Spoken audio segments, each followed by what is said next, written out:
creating a video for you. It will enable us to give you a more in-depth answer to your questions. And we also wanted to respond to a comment that you made about the masters. Please keep in mind that at moments our voice may fluctuate.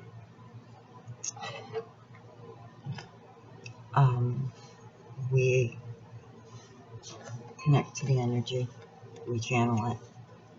We don't trance out though. More like it's a part of us than anything else. We're still coherent. We're still here. We don't step back and let somebody else enter our body. Like, creepy. Yeah. You made a comment, and you said the masters appear.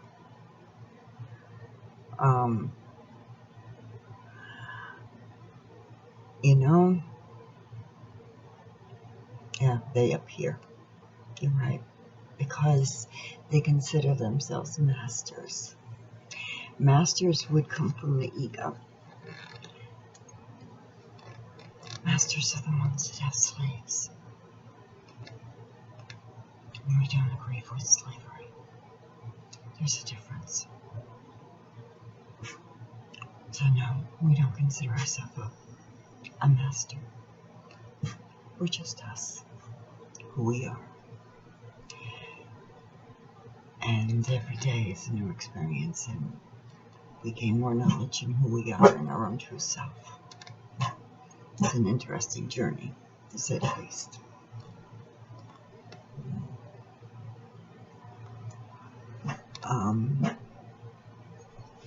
I smoke cigarettes. You might consider that an addiction. We don't.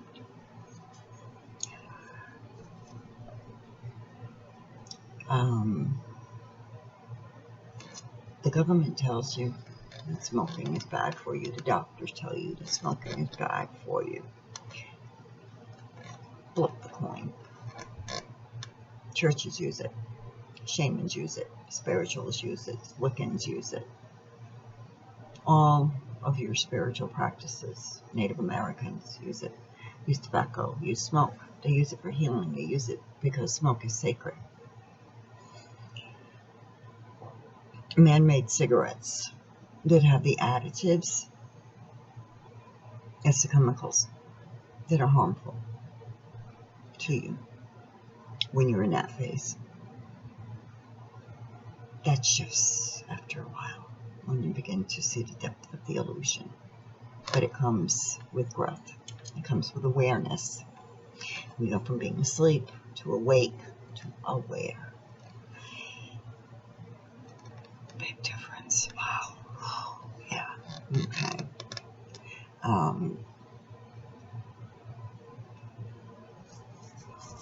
So we smoke a predominantly natural cigarette. We were diagnosed in 1994 in the beginning stages of emphysema. Here we are today. Oxygen level 99.9%. Lungs are clear. Doctor can't understand it, but we can, because in switching to as natural as we could within our price range, Spirit has a way of providing what we need within our price range, which is cool.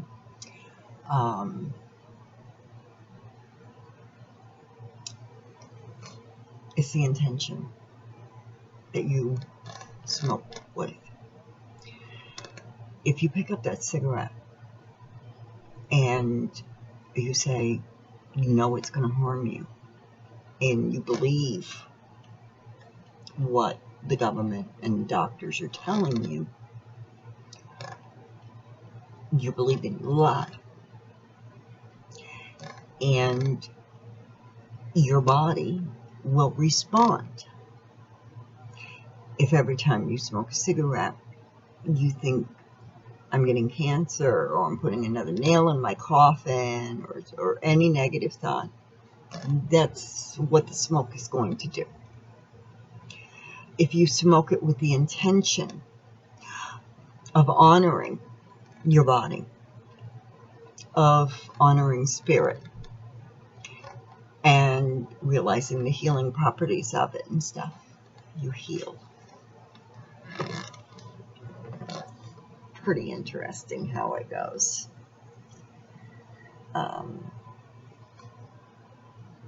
The programming goes real deep. Real deep. Very deep. You're programmed even before you're born. Your sex has already been decided. And they tell you, they give you growth charts. This is where you're supposed to be at. This is what you're supposed to be doing. That's a program. They give you yearly birthdays.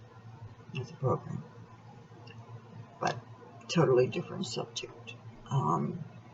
I've been into programs lately. You'll have to excuse me. The desire. We live a very simple life. A very simple life. But for some reason, things come to us. Perhaps that is Spirit's way of providing. And we lost desire for watching TV. We're not on the computer as much. We've been turning more toward being creative with our artistic side of making crafts. We're letting the creative side come out of us more than sinking our brain into the electronics, the virtual reality.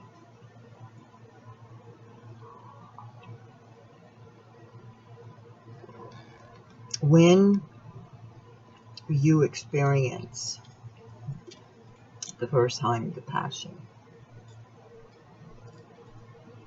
there is no out external influence at all. Not from anyone, not even from you. Can't explain it. We have noticed a pattern that sometimes we get hit with a heightened sense of awareness, like anxiety in our belly, and it will turn to passion. And in all honesty, all I do is lean forward, boom, it goes up the spine. It's not like the kundalini activation that happens in the churches. That is what you're seeing is like a going from 0 to 60 with nothing in between. And the body and the mind is not prepared for that yet. It's a gradual process. And that's what it was. It was very mild for us. It was gentle. And it gradually. It's a gradual. You can't go from 0 to 60. You can't. You're skipping steps. And when you do that and you throw yourself into a full kundalini activation, the mind's not ready. Especially when it hasn't really come together yet. All of this is coming together. The left side of the brain, and the cerebellum. The cerebellum is your unconscious. Everything. It comes in 3. Just like your egos. Your egos come in 3. You've got an outer ego, an inner ego, and an id. The id, I think they have another name for it, but I call it inner divine. And it's like you've got to get through the layers of the egos to get to the id. And it's a gradual process. and you start to lose the ego. You do feel emotion, but it's not as intense. It doesn't have that bite. You don't go into like instant anger or something. It just like, we don't feel the anger. We know the energy is off, and we step back.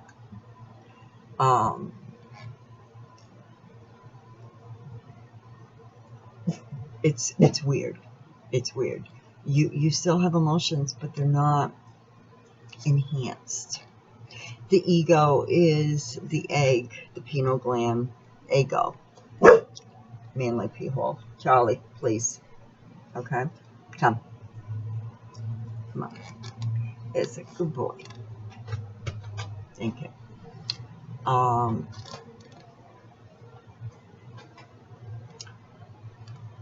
The best way I can explain it is the devil card in the tarot deck. Okay, you've got, that's actually the human brain.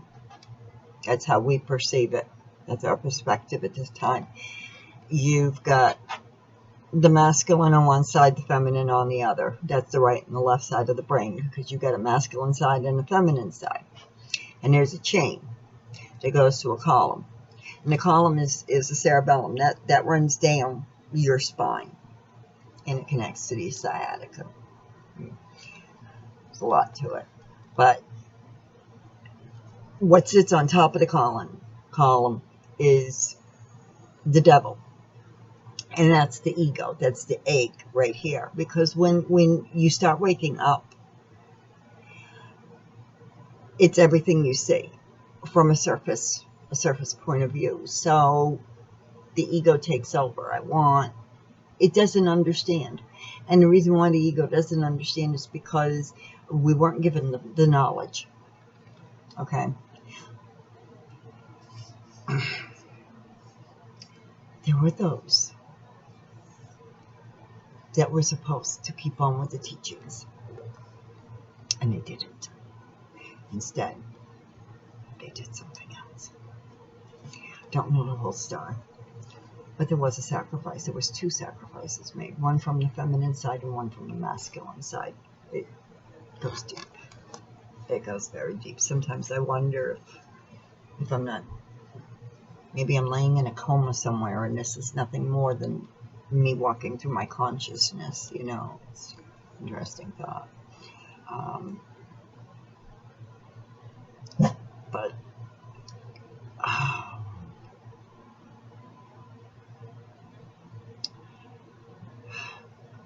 it's learning to find balance. That's your demon. That's also your demons. And you can't battle them. You can't fight them. You can't defeat them. And the reason why you can't defeat them is because you're fighting you. Okay? You're fighting you. Remember, the ego is on a trip. It's an ego trip. It's like a drug. That's why they call it an ego trip.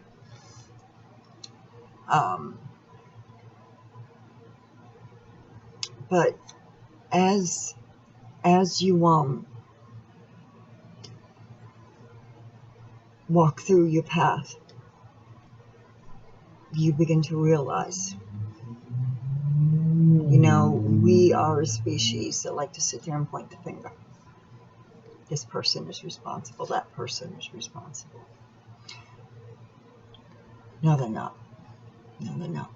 We are responsible. And when we go to point a finger, we need to remember we have 3 pointing back at us.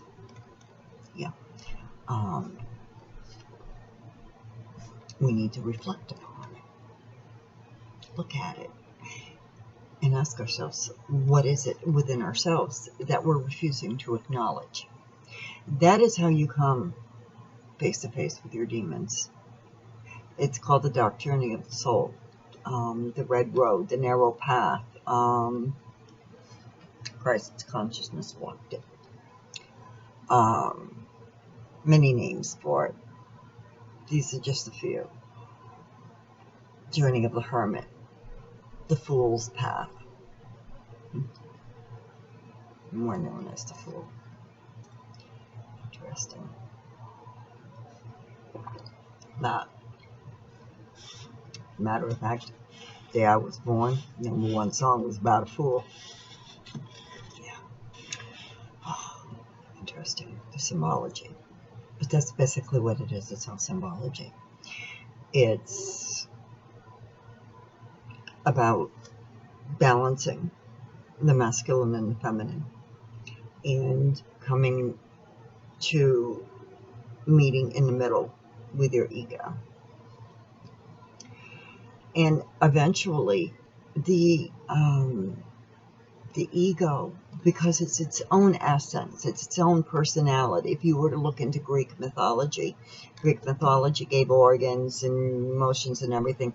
They were their own separate entities. Very interesting when you look at it. Very symbolic too. But eventually the ego begins to realize the benefits of working with spirit. And at some point you experience a jump from the mind to the heart.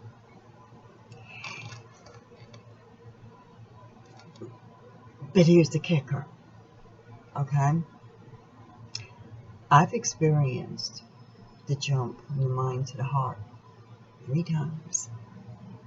3 times. One for each side. One from the left, one from the right, and one from the middle. Interesting, isn't it? But yet, anybody else I've ever talked to, they've never had that experience. They tell me, oh no, there's only one. Or somebody says, oh, I have it 100 times. Well, honey, if you've had it 100 times, I don't know what's in your head.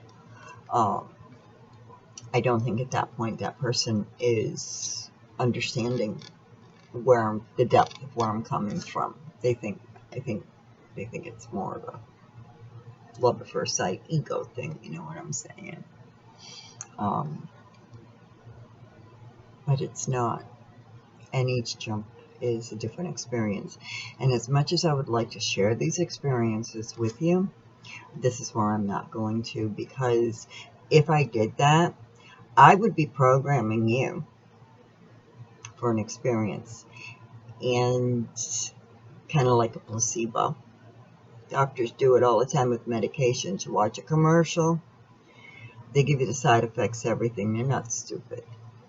They're programming it. It goes deep. Masters, yeah, you're right. They're bullshit. There are no masters. No one's above anybody. We're all cut from the same cloth. People got to start learning that. We all got to pick up our own crosses and carry them. A lot of what I say is symbolic. It's the symbology that's the key. But you got to be willing to walk that path, to face the demons. It's not always easy. You also got to take a look at the scars inside. You know, people that claim to experience spiritual growth and everything, ones that get a really big head, that's their ego tricking in. This process is very humbling. As much as it is an honor, it's humbling. And it's a gift.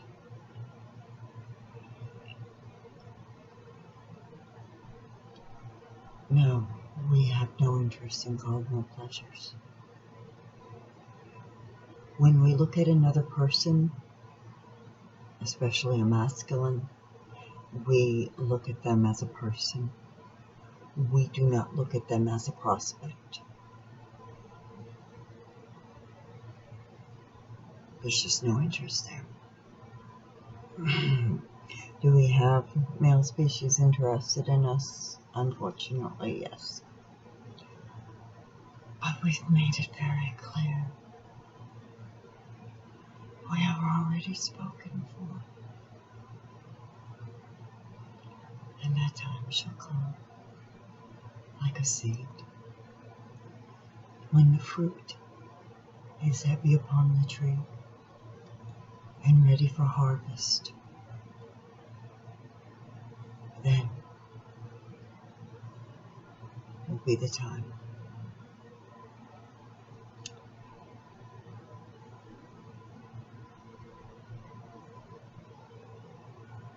Thank you for asking a question. We have to be asked. We can't really just offer the information. Ask and you shall receive. Seek and ye shall find.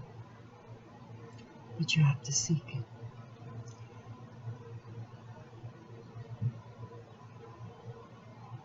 It's an individual process. As much as we're part of the whole collective and we come from one source, we're still individual. Your experiences will be yours, your own personal experience. Some of them you may want to share, some of them you may not. And that's the way it should be. Thank you for sending the friendship. I am going to close this out. It has been a very long day and I'm tired. Wasn't too much energy in my voice, perhaps because I'm tired. But I made the video unlisted. It will not show up in my public feed with my other videos, because I do at times make a video, but if people see them, they see them. If they don't, they don't. I don't go out of my way to promote them. I let Spirit do that. She guides my path, not me. She's my eyes. She sees what I do not see. She hears what I do not. She translates it for me in the energy. We are the vessel. We're just a bag of bones. That's all we all are.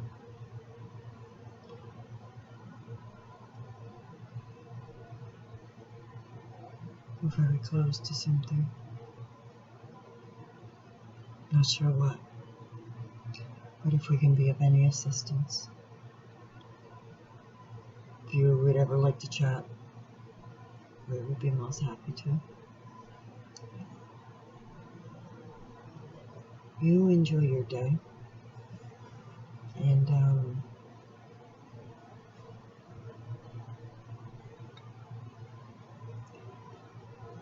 may the light guide you to where you need to be.